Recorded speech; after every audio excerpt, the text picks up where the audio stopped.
My name is James Williams Jr. This is Kung Fu Havoc number 2. And this is going to be the second thing that I'm going to do on Marvel. In case you guys missed my first two short video rants about Marvel's Agents of S.H.I.E.L.D. So let me run it down for you because I'm old school and I have no idea about the new Ghost Rider. I have no idea what his backstory is or any of that shit. So I can only say that Marvel's Agents of S.H.I.E.L.D. that came on Wednesday, 10 o'clock yesterday, whenever the hell it came on, kicked ass. Kicked ass in a major way. In fact, it kicked so much ass, I want to grab my Captain America shield and fling that thing right at the camera. But anyway, so since I don't know about that one, I'm going to tell you about the one I do know. The one that you all know that Luke Cage, Nicolas Cage played as Johnny Blaze. So I had been reading this comic book called The Night Stalkers. So before you go into any detail and start writing insignificant comments, yes, there was a comic book called The Night Stalkers. Let me give you the cast. Johnny Blaze, a.k.a. the original Ghost Rider, Blade, the Daywalker, and Morbius. So you had a vampire hunter, an ex-servant of the devil, and a vampire himself going around killing vampires. Alright? And every now and again, when Black Cat would be involved, because Felicia Hardy and Morbius had this thing going on. So clearly a lot of things have been left off in some of these stories. Now the second Ghost Rider was the first Ghost Rider that I ever knew about. His name was Dan Koresh, or Koresh. I know this shit started with a K. Alright? Before that, I didn't even know Johnny Blaze was the original Ghost Rider because Night Stalkers never really gave you that much. He had a ponytail, he had a sword, he rode on a motorcycle. His sidekick was a black man who had a ponytail, like rat tail type thing, and a sword. I think Blade got that thing either cut off or ripped off, or he just got tired of it. But anyway, they rode motorcycles, they went around the world killing vampires, and they used Morbius as their vampire magnet because he could sense other vampires. Blade could also sense other vampires, but I'm pretty sure that when they made the Wesley Snipes movie, they pretty much left all that shit off because Blade had more than just he had the ability to walk in the daytime. Because like they said, all of their strengths, none of their weaknesses. Case in point, mom was bit by a vampire while he was pregnant, or she was pregnant, and before he was conceived, he was part vampire.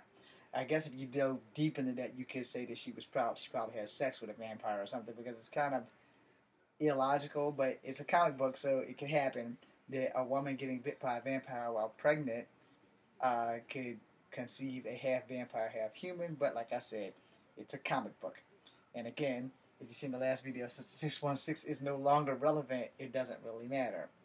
Now, for those who don't know, Marvel has a knack of digging deep into the archives and pulling out people that a lot of you don't know.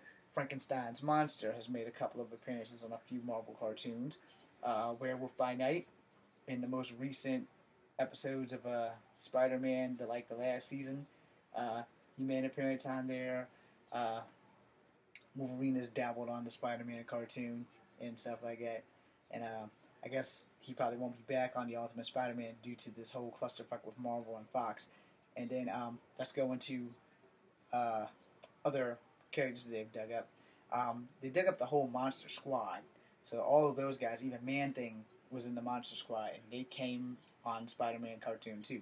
So, you know, lots of other people that Marvel has dug up in the background. And, you know, if you're gonna do a report like this, it would probably behoove you to do your research first. Now, Werewolf by Night, or whatever the hell his name is, he was a prominent character. I don't know why his comics kind of like fell off. I guess it's the same thing as Frankenstein's monster. The comics fell off. But Frankenstein's monster, he's also appeared on Agents of Smash. So, you know, when you're looking at these things, like A-Bomb is Rick Jones. I don't know when that happened. So I can't go into detail about when the hell Rick Jones became A-Bomb. Just like Red Hawk, I don't know when in the hell Red Hawk became freaking Betty's dad. I can't think of his name right now, but he's Betty's dad.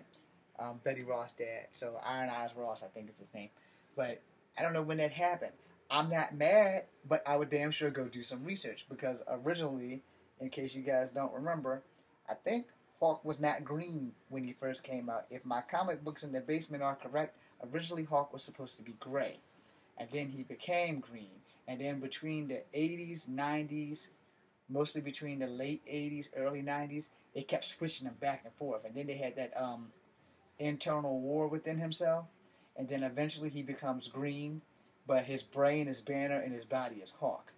So that was working out pretty good, but obviously the comics were confusing people, so that kind of fucks shit up. So each time that they come up with these videos, no one really does enough research, and they really need someone who's close enough to the archives to feed these guys this information. I've seen all these videos where people, they talk about superheroes, and rather it be Marvel or DC, they only give you a third of what they know or what you should know, and they don't give you enough to even have you on the cusp of learning things. My very first comic book I learned how to read when I was 3. It was a DC comic. It was called Jonah Hex. All right. Now, when I discovered Spider-Man, it's a done deal. There was no other comic book but Spider-Man. But Spider-Man spawned the X-Men. Thank you, David Hector Hutchinson, who introduced me into the X-Men by introducing me into the New Mutants, which he introduced me into because I was a Spider-Man fan, and I read the Spider-Man book, and it had to be continued in the New Mutants. Well, I searched all the comic stores, which at the time we only had 2. Scott ran one, and the other guy was so far across town, and when you're a kid and don't have a car, and your mom won't drive you there, you can only go to the one comic store that's available, and it was in walking distance downtown, so that's where I went. He didn't have the issue. I checked 7-Elevens. I checked everywhere but the other comic store because I couldn't walk that far. I wasn't allowed to walk that far. So, went to David's house.